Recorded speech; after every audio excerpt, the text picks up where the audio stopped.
Hey guys, we got a little preschool science here for you today. Today we are going to make clouds and show you how rain works. So right here we've just got some water in a clear glass jar, and then we've got shaving cream on the top of that.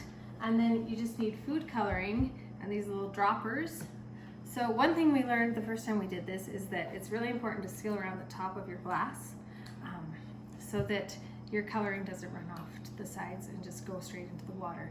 But what this is going to do is show you how rain forms in clouds. So I'll show you really quick. I'm going to take this little dropper.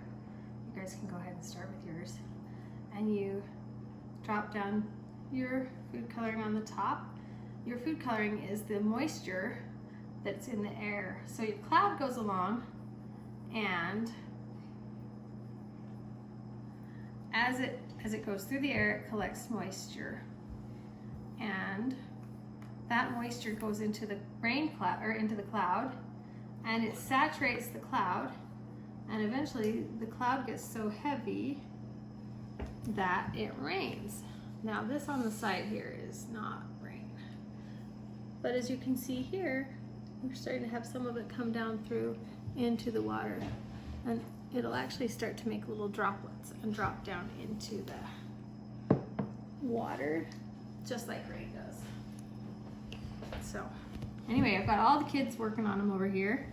I'm rather doing art with. And it's just kind of fun to do. So even if your kids don't understand the whole concept of how rain clouds gather moisture, it's still really just kind of fun to watch the rain. Oh, yeah, that. Oh, mine Watch the started. color. Oh. That's a hole. Did yours start to go drop There down? it's got some. Mine has a hole in it somewhere. So Just anyway, along this central shoot. we're gonna keep playing with ours. See, look, mine is. There This goes is just some. a little bit of fun science that you guys can do. So If you don't have little Green. droppers like these, you can just use a little, like a little quarter teaspoon would work just fine. The droppers are great because they help your kids practice fine motor skills too. With that pincer grip, it's good for them to practice the pincer grip. So, but if you don't have those, you can use a quarter teaspoon, and that would work great. And or you can just use, you can buy them on Amazon for like $6 for 300 of them. So, making little raindrops inside. Mine's just kind of. Drops on roses and whiskers on kittens. See how it's making just little tiny drops? That's exactly what it's supposed to do. I noticed with hers, we don't have as many air bubbles in the, Hey, that was rude. Mine was perfect, and you had to ruin it because wrecked yours it. is off. Mine's called a tornado. Here's Logan. Anyway, this is kind of a fun little experiment.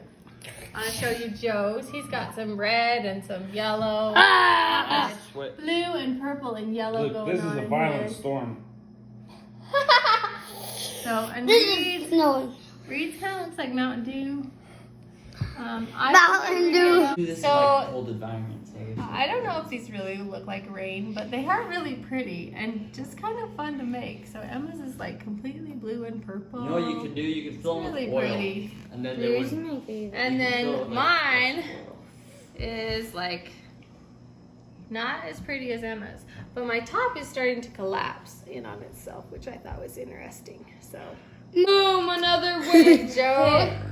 Joe's is doing really well too, and I really like the purples and the blues together. And you can see that layer on Playing in my. how the color is mixing with the water. You're playing mine. And Reed is now sucking up the shaving cream and then making little art designs on the top. Can I do So that's really fun after? too. Can I do that after? Yeah, you can, pal. You So can do that right now. anyway, we are having a lot of fun with this science, and I hope that you guys do too. So I wanted to show you guys a neat little trick that I had learned in preschool. If you notice now that we're done with our project, my counters are super messy and really stained from all of the food coloring.